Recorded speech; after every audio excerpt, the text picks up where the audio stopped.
உங்களை நேசிக்கிறார். பிரியமானவர்களே, இந்த நாளில் ஆண்டவர் நம்மளோடு பேசும்படிய வேதத்திலிருந்து ஒரு வசனத்தை கூட வாசித்து ஆண்டவர் நமக்கு கற்றுக் கொடுக்கக்கூடிய காரியத்தை பார்ப்போம். அது எசேக்கியேல் தீர்க்கதரிசியின் புஸ்தகம் 30வது அதிகாரம் 1, 2, 3 வசனங்கள் இப்படியாக சொல்கிறது.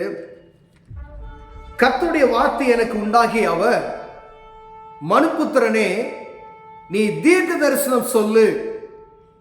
கர்த்தராகிய ஆண்டவர் சொல்லுகிறது என்னவென்றால், ஐயோ, ஆபத்து நாள் வருகிறது என்று அலறுங்கள்.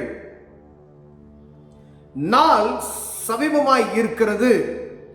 ஆம், கர்த்தருடைய நாள் சமீபமாய் இருக்கிறது. அது மந்தாரமான நாள், அது புறஜாதிகளுக்கு வரும் காலம். பிரியமானவர்களே, நாள் சமீபமாய் இருக்கிறது. ஆம், கர்த்தருடைய நாள் சமீபமாய் இருக்கிறது. ஆண்டவருடைய பிள்ளைகள் இதில் அறிந்து கொள்ள வேண்டிய காரியம், எசேக்கியேல் தீர்க்கதரிசிக்கு ஆண்டவர் உரைத்து, நீ தீர்க்க தரிசனம் ஜனங்களை பார்த்து சொல்லு, ஐயா, நாள் சமீபமாய் இருக்கிறது, அவருடைய வருகை சமீபமாய் இருக்கிறது, அந்த நாள் மந்தாரமாய் இருக்கும், அது புற ஜாதிகளுக்கு வரும் காலம் அப்படின்னு சொல்லப்பட்டிருக்கிறது. நாம் விசுவாசத்தின் நிமித்தமாயோ அவருடைய மந்தையில் சேர்க்கப்பட்டிருக்கிறோம் என்பதை மறந்து போய்விடக்கூடாது. பிரியமானவர்களே,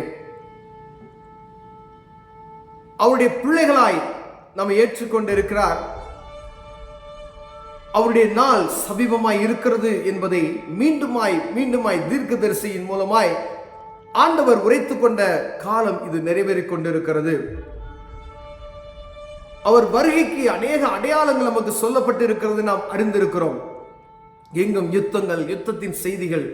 கீழே இருக்க வசனத்தை நம்ம வாசித்தோம்னா, பட்டயம் எகிப்திலே வரும், எகிப்திலே கொலையுண்டவர்களில் விழும்போது எத்தியோப்பியாவிலே மகா வேதனை உண்டாயிருக்கும், அதன் ஏராளமான ஜனத்தை பிடித்து கொண்டு போவார்கள், அதன் அஸ்திபாரங்கள் நிர்மூலமாக்கப்படும்.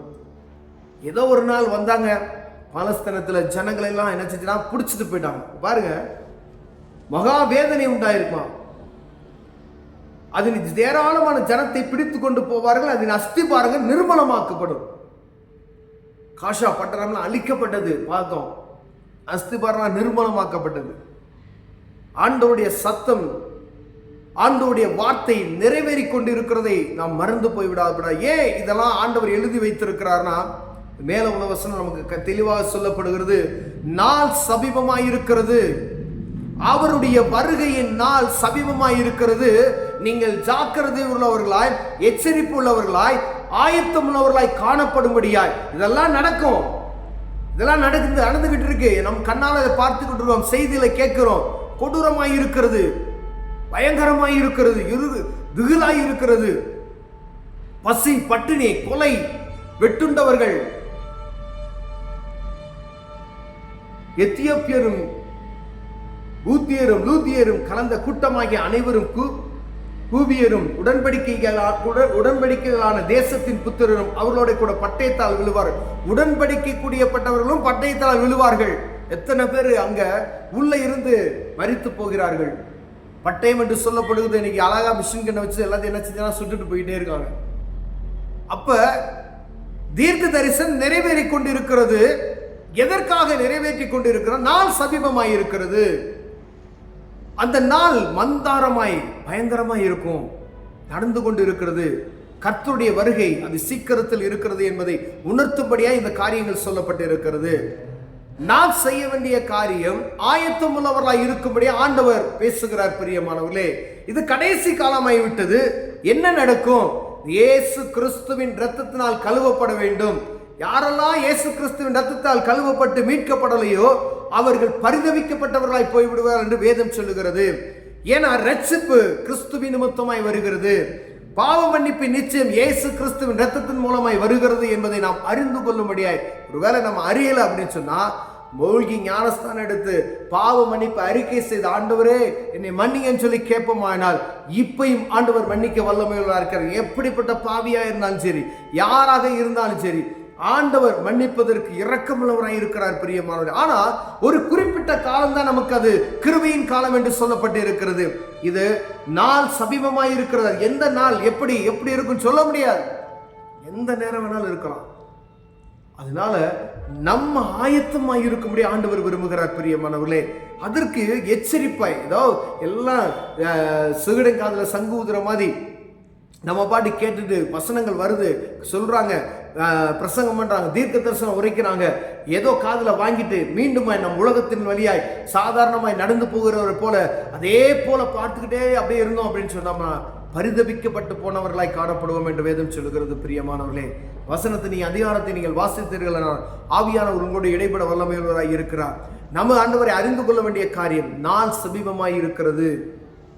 ஆம், கர்த்தருடைய நாள் சமீபமாய் இருக்கிறது என்று தீர்க்கதரிசனம் மூலமாய் சொல்லப்படுகிற அந்த சத்தத்தை நாம் கேட்கும்படியாய் வாஞ்சியுள்ளவர்களாய் இருப்போமே. ஆனால் நம் ஆயத்தம் ஆவதற்கு நம்மை தாழ்த்தி நம்மை பாவ மன்னிப்பு நிச்சயத்தை பெற்றுக்கொண்டு பரிசுத்தமாய் இந்த பூமியில் வாழ்வதற்கு அவர் சொன்ன வார்த்தைகளின்படி கட்டளையின்படி கடைபிடித்து நடப்போமையினால் அவர் வருகையில் நம்மை அழைத்து கொண்டு செல்ல வல்லமையா இருக்கிறார் பிரியமானவர்களே. அது எந்த நேரத்தில் வேணாலும் இருக்கலாம். ஆயத்தமாயிருங்க என்று சொல்லுவதற்காகவே நாள் சமீபமாய் கர்த்தருடைய நாள் சமீபமாய் இருக்கிறது. வேதம் அடுத்து சொல்லப்பட்டு கொண்டிருக்கிறது. எங்கும் தீர்க்க தரிசனங்கள் உரைத்து கொண்டே இருக்கிறது. கர்த்தருடைய நாள் சமீபமாய் இருக்கிறது. அதை நம்ம அறிந்து கொள்ளணும். ஆயத்தம் உள்ளவர்களாய், புத்தியுள்ள கன்னிகளை போல எப்பொழுதும் ஆயத்தம் உள்ளவர்களாய், மணவாளன் வருகைக்கு எதிர்நோக்கி இருக்கிறவர்களாய் காணப்படும்படி எல்லாத்திலும் ரெடியா இருக்கணும். காலையில திருமணம், அதுக்கான எல்லா ஆயத்த வேலை என்ன செய்றாங்க? ஒரு திருமண வீட்டில் என்ன செய்றாங்க? எல்லாம் ரெடியா இருக்கு. நாளைக்கு திருமணம்னா இன்னைக்கே முன்கூட்டியே எல்லாம் ஒரு மாசத்துக்கு முன்னாடி, ஒரு வருஷத்துக்கு முன்னாடி நாள் பார்க்க, தேதி பார்க்குறாங்க, எல்லாம் செய்யறாங்க, நகையை வாங்குறாங்க, ஆள் பார்க்குறாங்க.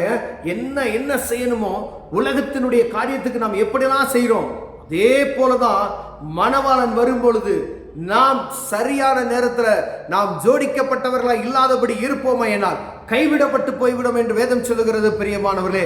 ஆயத்தமுள்ள கன்னிகளைப் போல நாம் அலங்கரிக்கப்பட்டவர்களை, ஆண்டவருக்கு பயந்து நடுங்கிற இருதயம் உள்ளவர்களாய் காணப்பட்டால் ஒழிய ஆண்டவர் நம்மை அழைத்து கொண்டு செல்வதற்கு ஆயத்தமுள்ளவர்களாய் இருக்கும்படியாய் ஆண்டவர் உங்களோடு என்னோடு பேசிக் கொண்டு இருக்கிறார்கள் பிரியமானவர்களே.